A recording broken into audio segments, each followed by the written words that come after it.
ফুলের এক স্বপ্নময় রাজ্যে হারিয়ে গিয়েছিলাম আজ আমরা সকলে, যেখানে প্রতিটি পাপড়ি যেন গল্প বলে, প্রতিটি সুবাস যেন মনে জাগায় অজানা অনুভূতি।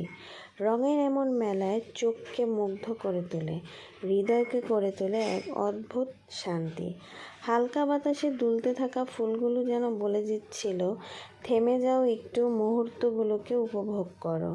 প্রজাপতির মতো করে নিজের মিষ্টি গন্ধকে আরও প্রকৃতির নিঃশব্দ ভালোবাসায় নতুন করে খুঁজে বের করো।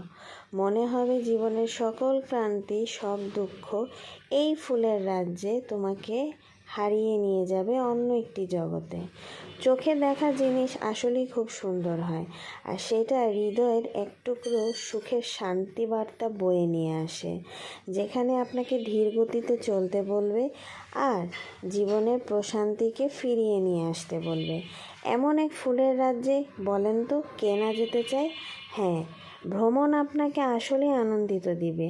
আর এই ভ্রমণের জন্য হলেও এই ফুলের রাজ্যে আমরা সবাই চলে যাব এবং চলে গিয়েছি, আর সেটার নাম হচ্ছে উদয়পুর ডেস্টিনেশন।